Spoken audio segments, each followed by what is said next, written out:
Welcome to the We Are VIP podcast. Each week, your host, Casey Hasten, Director of Recruiting at VIP, will bring you valuable insights from thought leaders, introduce you to incredible companies, and bring you tips for landing your dream job from our team of executive recruiters at VIP. And now, Casey Hasten. Welcome to the We Are VIP podcast, a podcast devoted to adding value to your career or candidate search, brought to you by VIP. I'm your host, Casey Hasten. I'm an executive recruiter, director of recruiting with VIP, and your all-around hiring guru. Once again, I have brought you a super exciting guest that's going to share some amazing knowledge nuggets with you. I know we had an incredible conversation when we first met, and I expect that to continue here today. So let me introduce you to, today on the show, I'd like to welcome Gary De Rodriguez, CEO of Peopleistic LLC and corporate executive consultant. He has consulted and privately coached over almost 11,600 people throughout top organizations worldwide. He believes that investment in human equity is the differentiator between ordinary and extraordinary businesses. By educating and improving team members' lives, businesses are always rewarded with employee loyalty, innovation, brand promotion, and dedication, giving them a competitive advantage in their market. He has committed his career to transforming leaders who impact and inspire their teams by realizing the human potential. I am so excited. Thank you for joining us today, Gary. It's such a pleasure. I really was excited to come here today. So thank you, Casey. And I love this. I talk about Jeff Crilly and Real News PR quite a bit. And you walk in like you own the place today. I'm like, you know these people? He's like, oh, we go way back. But the reason I talk about Jeff is because he has such a great company culture that I've seen for the last 4 years while I've been recording here. And he calls it Thank God It's Monday.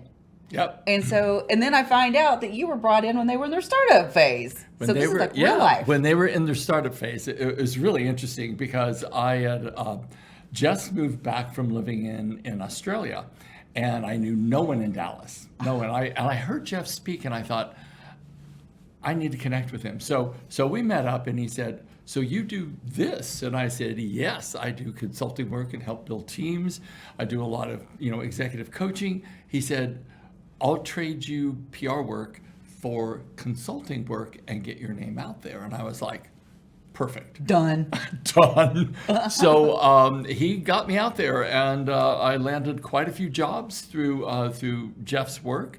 And we started building up the culture of his organization, and then more people came in and more people came in. And then I got so busy that I no longer required to come to Jeff for work because he did such a good job.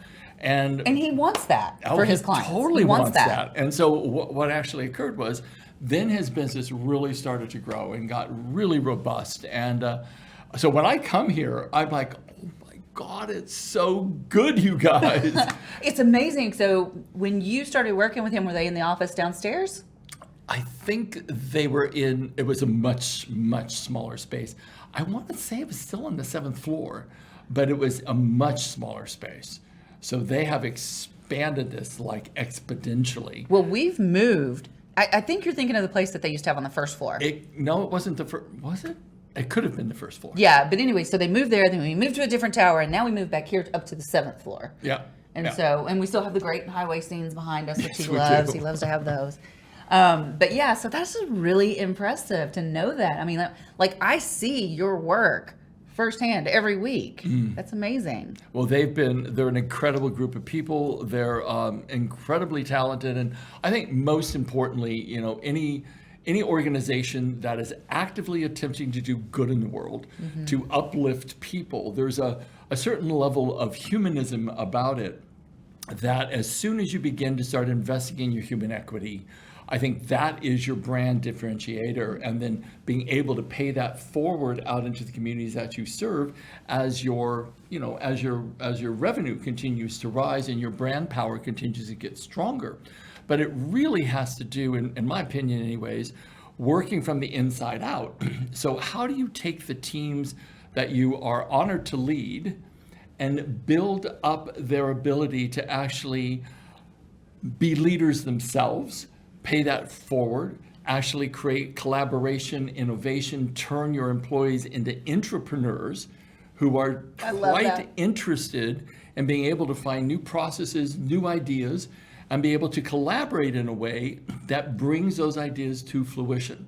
So my whole entire passion is about helping teams and executives get to that point to where they can have that be the heart of the company culture. And it's possible to do, but I'll say this one thing. It really begins with the executive team's 6 or 7 inches between the ears. Because if that isn't in place, if that isn't in lockstep with the values and purpose, then what happens? The whole thing begins to fall apart. I mean, the fish literally does rot from the head down. And in my experience, which is over 35 years, I've seen so many organizations that are wanting this culture, but the executive team hasn't done deep enough work to create absolute alignment between their word, thought, and action with their values and mission. And when they do that, managerial teams model that, the teams model the managerial teams. So it really does become this cascade from the executive, the CEO down, that this has to be right. It has to be linked to this. Head to the heart. It has to be linked to your intuition as well and your gut. So when those three come together, we start having personal alignment, then we start having team alignment, and then we have organizational alignment. Okay, that was a lot. It was. You know, how do we know you're qualified to talk about this? So tell us a little bit about yourself and how you got to this, where you are today, so that you can just like spill such knowledge nuggets all over the place. Well, my whole purpose, when you look at how do you define purpose, many times go, well, what do I enjoy? What's my passion? For me, it was what I found intolerable.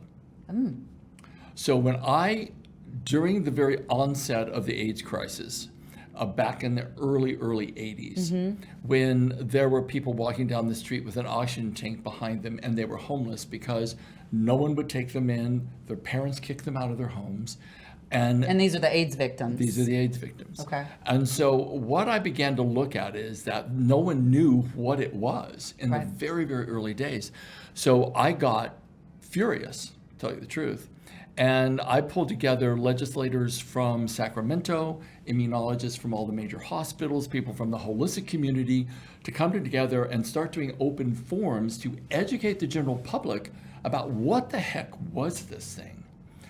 Slowly that emerged into 5 of us building an organization called HARP, which was Holistic AIDS Response Program. Got it. And we built out all of that. And so what happened for me was I went on this quest to find, how do I create change rapidly in a person's life if they only have 3 months to live?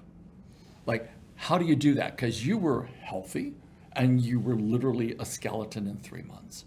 So I began on this fast track to discover what that is and what I could do. And I came across neurolinguistic programming, NLP, which is deemed and tagged, the science of human excellence.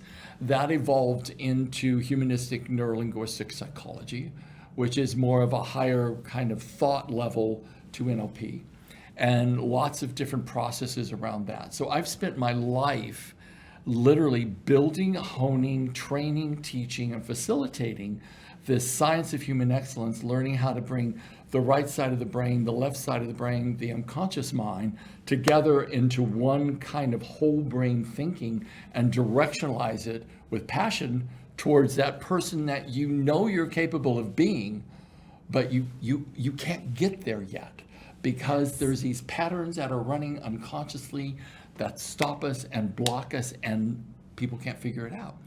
This is not an easy road. This is not like, oh, I'm going to go to a seminar and I'm going to be all happy and sing and dance and do a few processes and boom, I'm healed.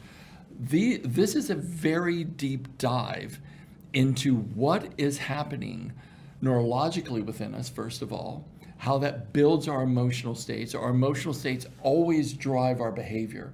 If we don't have mental emotional management skills, we can't possibly be consistent and congruent in our leadership capabilities. I mean, Peter Drucker said it best. He said, someone asked him, define leadership, and he said, it's not about being clever or even smart. It's about being consistent and congruent. And you cannot be consistent and congruent if you do not have mental emotional management skills and you don't have your own past healed. Yes, absolutely. And I love that. So for those who may not know much about NLP, can you describe that in just a couple of sentences? Yeah. It was really developed by Richard Bandler, John Grinder, and I believe Robert Dilts. There were a few key people that were, and Gregory Bateson acted as a mentor to all three of those trainers.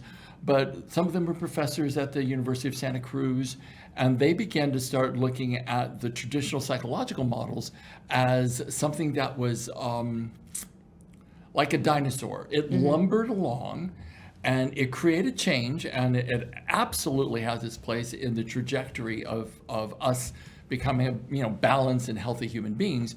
But when I was looking at the whole process, I said, we don't have 3 years in talk therapy to wait. Right. We have to create change like now. How do we do that? And so I wanted to follow a path of only studying the quick behavioral change processes that literally create miracles. Yeah. That literally create miracles. And so that's what I did. I mean, I was on a call. Where was I? I'm doing this online course right now for group coaching called the Ultimate Mindset and Coaching Intensive.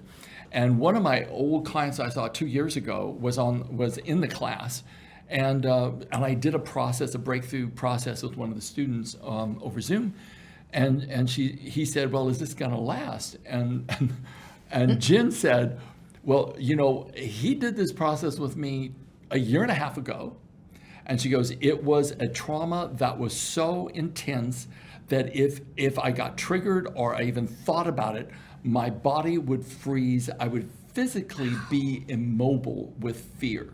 Huh. And she said, "That's me on a mountaintop, by the way." She said, "Now it's nothing. It's nothing." She says, "It's a black and white photograph in a photo album. I know it happened, but it does not affect me emotionally whatsoever ever again. I have unpacked that boulder off my back." And so there are techniques within this science that are so fast, so thorough, so quick, and permanent. Yeah, because you're basically rewiring your brain. You're rewiring your brain. Right? Okay, I just want to make sure I understood that correctly. I'm fascinated by the brain. I'm always talking about brain hacks and things that you can do. I'm like obsessed with the reticular activation system. Isn't it interesting? Oh my gosh. It's like this fascinating kind of tool that it acts like a mini Facebook in our heads. It eliminates. Yes, that's such a good way to say it. It does. It eliminates from our perspective contrary evidence to our conditioned beliefs. Oh, you say it so much better than I do. So that what happens then is that if people don't start broadening up the scope of where they look outside of the windows of their eyes, if they don't broaden up that scope outside of their own belief system, what happens is it gets narrower and narrower and narrower. And this kind of work, because I don't know if I even told you this, but I do these executive breakthrough sessions where people will fly in. I've had executives fly in from Hong Kong and from Taiwan and from around the country, and I sit with them in my office for 3 days, 10 to 12 hours a day. Oh my gosh! And we drill down on every limiting belief, every core trauma, all the childhood stuff that's unresolved, because they know the reticular activating system is going to limit the way they see the world because they don't have the vision. They have this part of them conditioned by their beliefs that will eliminate all the contrary evidence. And if they want to be innovative and they want to be powerful and they want to be inclusive, then what has to happen is they have to make a personal transformation. I love that. And I tell people all the time, I'm like, you're right. It does narrow, but I hadn't really thought about it needing to widen back up the way that you just described it. But that makes a lot of sense, because I would tell people when I talk to them and when I do coaching, I'm like, here's the thing. You get to tell your reticular activation system what you want to see. And if you don't tell it, then it's got to decide, and that could be a mess. Well, you have to remember this one thing, like the subconscious mind is programmed by the conscious mind. Yes. Whatever it is we're fully focused on, whether it's our our compassion, our love, our genius, whatever it is, then we just make that stronger inside of us. It's like feeding. There's a whole metaphor about the two wolves. There's a gray wolf and a white wolf. Yep. And this little boy asks his grandfather, "How are you?" And the grandfather says, "I'm at war within myself." And the boy goes, "Who's fighting?" He said, "A gray wolf and a white wolf." And the boy finally says, "Well, who's going to win?" And the grandfather says, "The one I feed." So whatever we're feeding with our focus and our attention, that is what becomes stronger in us. This is why if we're bitter, if we're fearful, if we don't feel enough, but we wear a great mask, whatever those limiting thoughts are, that begins to start building out the muscle on something that can turn into our little inner monster. So it becomes very important we understand how we're creating what we're creating, and then be able to create it differently by choice. Oh, give me 5 on that one. That's part of my speech is you get to create your own reality with every choice you make. Yep. If you want to be a victim, your brain's going to prove to you that you're a victim. Absolutely. And you have to work on that. You have to tend that inner landscape. And there's a whole process to it. There really is like this. I'm going to have to quote something. Quote. This is one of my favorite quotes ever, and it's from the Dhammapada from Buddha. And Buddha said, the thought manifests as the word manifests as the deed turns into habit through repetition, the habit turns into character. So watch your words and your thoughts with care, and let it spring for concern for all living things. For as the shadow follows the body, as you think and as you speak, so you become. Within that little quote is almost the entire process, the nano strategies of how we do everything. Now, how we build our reality. The one thing that is not defined is the thinking piece, which is where NLP comes in and goes, how did you create you to be you? Yeah. Like, how did that happen? So key significant events occur. And what we do, because we're meaning-making creatures, we create constellations of beliefs around this one event. And we're doing it from the wisdom, intelligence, and life experience of a small child. Yes. And that happens like on steroids between birth and 7. So a lot of what people will walk around, and especially people are really trying in startups and in businesses, really trying to get to that next level of their success, but they feel like there's a blockage. They don't know what it is. They can't get to it. They don't know why they have the motivation. They don't know why they have the fear. And what begins to happen then is that if we do not look at how do we get to that place where things begin to start looking differently. One of the key aspects of how the mind will work is we have to shift our language. Yes. We have to shift the significant core events in our lives to have them feel neutral. That begins to open up the possibility of shifting the beliefs. There's a process in NLP called submodalities, which is really the language of the brain. And there's a whole series of different steps to change limiting beliefs into empowered beliefs. So the fundamental work needs to be done. And when it's done, the leader begins to blossom at a whole nother level. I think I need a session. We'll arrange it, darling. We can arrange it. It's just so fascinating to me. So I had something come up the other day I want to share with you. And I think that I accidentally identified my own limiting belief. Not really, but I was doing it to be cute. But I was talking about, I was giving my keynote, and I was talking about, who I thought I was, or who I used to think I was. And I had a picture of myself, and then I had a picture of my sisters and I, because I thought they were cute, And what was interesting is, and this came up during the keynote, it was not planned. So I used to think of myself only as that redheaded, freckle-faced, awkward little girl. Okay? So I had a picture of that redheaded, freckle-faced, awkward little girl up there. But next to it was this picture of my sisters and I have 2 younger sisters. I was a redhead. My middle sister was a brunette. My baby sister was a blonde. Now, what came up from that, I said, and I was just kind of joking. I was like, yeah, I just threw it up there to be cute. But I do want you to notice something, that there's a redhead, brunette, and a blonde. And, people made fun of us and said, which one's your daddy, the milkman? You laugh. I recognized there was trauma there. Yeah. Because I didn't know if they were kidding. They may not have been.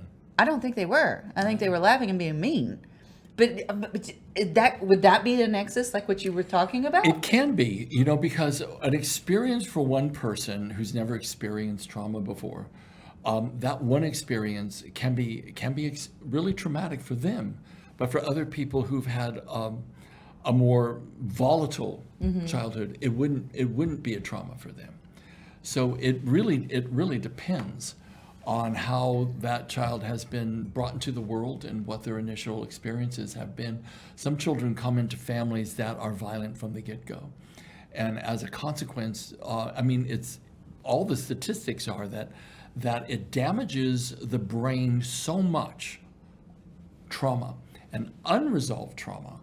It actually can shrink the brain's size.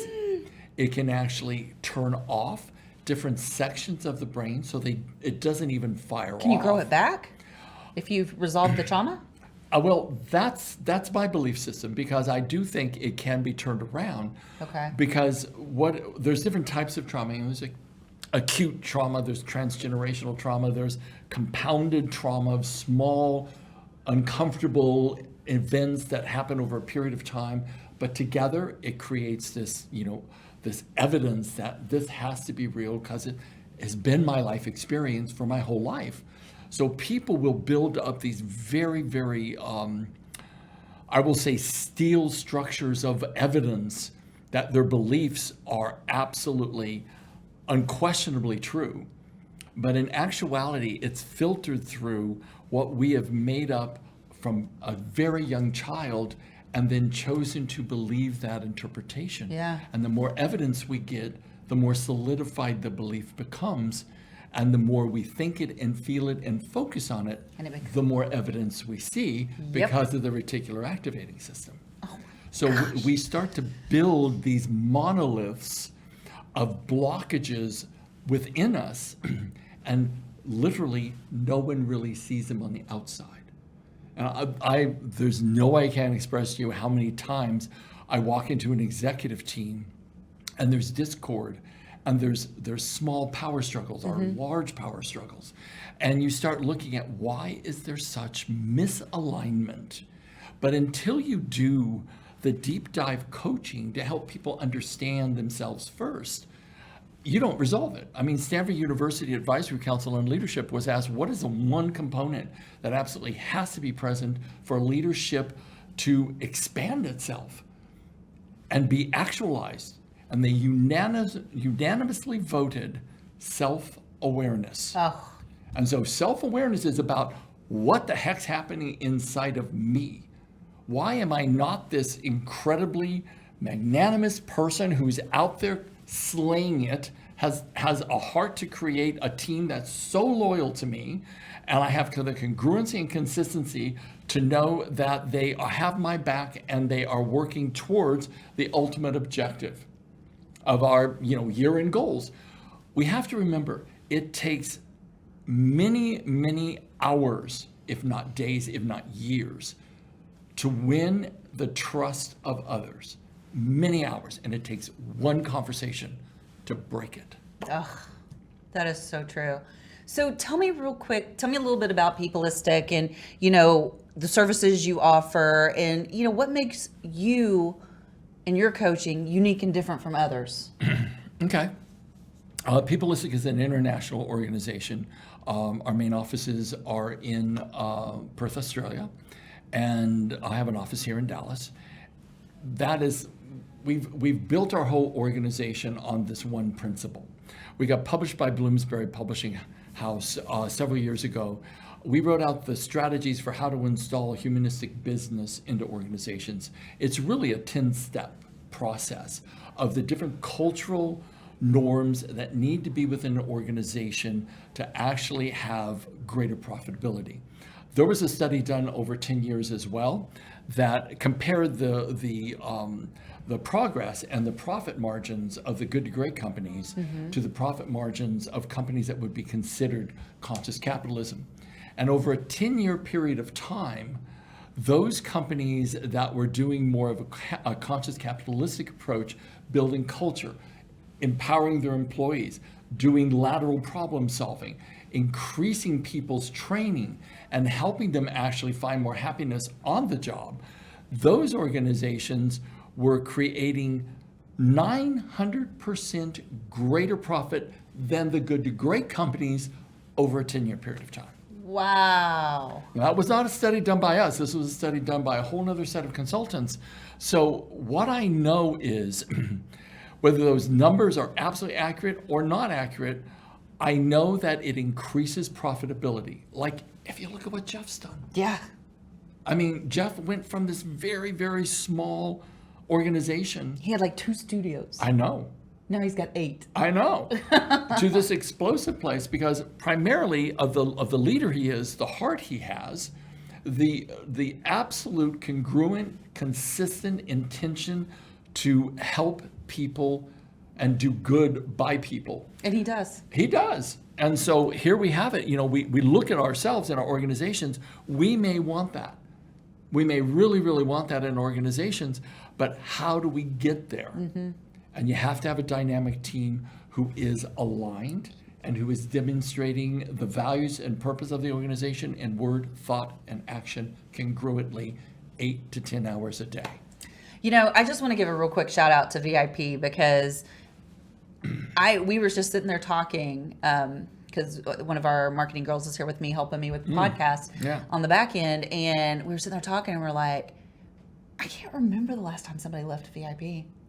We've been hiring like crazy, but nobody leaves. That's right. You have a great culture. We have a fantastic culture. And it's one of those that, and she was just telling me that she was just having a, conference with our managing partner. And she said, Casey, and she's fairly new. She's been with us about a year. She goes, he asked me what I wanted to do. And I'm like, yeah, that's the kind of place you work in. That's right. Well, I think it was Google. That they was it Microsoft? It's one of those top companies.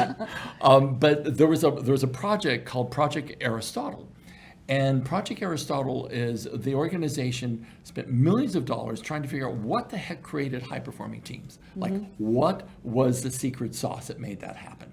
They did every combination of different types of employees, put them together in teams, and see what happened. Nothing worked. Nothing produced the high performance except for one team. And this is why managerial training, having the managers be as aligned as possible to the executive team's vision, the managerial team, it was one manager who is the brand ambassador for the executive team's vision, one manager who said, we're going to tackle some of the historical problems in this department. And we're going to do it collaboratively. They did a thinking strategy, because this is where I developed a lot of what I do in organizations. I have a 7-perspective problem solving and thinking strategy with another process called alignment, core alignment, that we put together, solve historical problems, but everyone gets a voice. Everyone is honored. Everyone is respected. And then if you look at Abraham Maslow's hierarchy of human needs, for self-actualization, people have to be able to problem solve, because then they feel validated and they feel appreciated. And that's one of the primary ways that people start to feel inspired to be on a team. So this Project Aristotle turned out that this one team, their productivity went like this. The rest of the teams, flat, same as it always was, but this team did it better. You have to impassion your people with a vision and a purpose. And most importantly, you have to create a culture of caring, innovation, problem solving, having a voice, validation, and appreciation. I love it. I could sit here and talk to you all day. I can't ask you another question though, because we're almost out of time.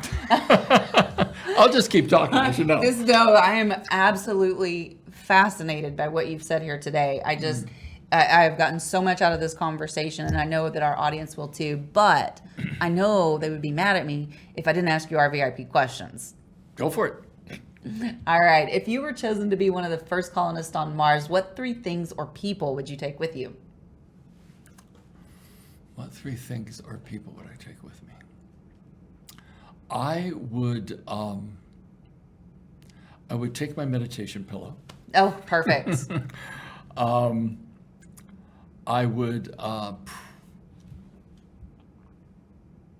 know this is going to sound really terrible, or maybe not, but I think if I was going to colonize on Mars, I would want to bring a beautiful couple that were madly in love, that could produce beautiful children, and I would teach the children to create a different kind of society on Mars. I don't think that sounds stupid at all. I think that's what beautiful. I would do. Create just a whole new Whole new thing. Yeah. Teach kids, because I got a passion for training teenagers. I rolled out a whole youth leadership program through the DeSoto School District, and for years, I kept getting letters from the kids that I trained saying, "You have no idea how my life has changed since I did your training, and this is how it's impacted our family." And kids need help right now. They really, really need help. And it breaks my heart to see so little being done to teach them how to think, how to function, how to have a mindset for success, and a mindset of leadership, and a mindset of courage, because, my God, they need it desperately. They absolutely do, and that breaks my heart as well. I know. I get a little verklempt, but it's important. It is important. All right, so what's one thing you do each morning to set your day up for success? I take care of my body. So I eat like a Spartan. I only eat nutrient-rich foods, super important to me. And I meditate a good hour and a half every morning. Wow. Then I do a thing called the 5 Tibetans, which is an ancient set of exercises that gets the spinal fluid flowing through the spine. It literally youths you. I'm still hung up on the hour and a half meditation, because I think I'm doing really good if I get 20 minutes in. Well, I've been doing this for a really long time. And for me, if I can center myself, align myself to my purpose and my values every morning for an hour and still my mind. Yes. Because human beings are like a glass of milk. Like if you have unhealed issues, it's like a child stirring the milk. The cream, the richness inherent in the milk, can never rise to the surface. Human beings are exactly the same way. If we can still our minds enough, the love we are naturally rises to the surface. And more of us have to stop with the total wrangling and externalization of shiny objects and where we live, the cars we drive, and how we dress and all that. I mean, I like all that stuff, but it can't be the core of us. It can't be what defines us. So it has to be, in my opinion anyways, for me, is the good I do in the world, the people I'm able to touch, the love I'm able to feel, the appreciation I can have. That is what defines me. And that's what I do, and remind myself to align to that every morning. Because I see a boatload of clients over Zoom, and if I'm not aligned, I'm not in the best space to help. This is very true. So if your life's work was being summarized in a news article, what would the headline be? It would be, man figures out how to resolve deep trauma in no more than 30 minutes. Ooh, I like that. But it's true. I believe you. We're going to talk after this. You and me, man. You and me. Okay, how do people find you? Because I know they're going to want to find you. Okay. I'd love to give out my personal email. Would that be okay? That's fine, yeah. Because I communicate a lot through email. But it's Gary@Peopleistic.com. And it's just the word people with ISTIC after the last E. So Peopleistic, Gary@Peopleistic.com. That's the best way to find me. And my website is peopleistic.com. Make it easy on them. But feel free to just email me and we'll create a conversation. I love that. I love that. Well, this has been fascinating. I knew it was going to be an amazing conversation. Didn't go the direction I intended, but that's okay. I like the direction it went. Good. So much better, much better. So I just have one last thing to say to Sure. you, Gary. You are a VIP. Thank you, darling. I'll take that. And that's a wrap for today. Join us next week here on the We Are VIP podcast. We'd love to know how we can help you be a VIP. To find out more, log on to wearevip.com.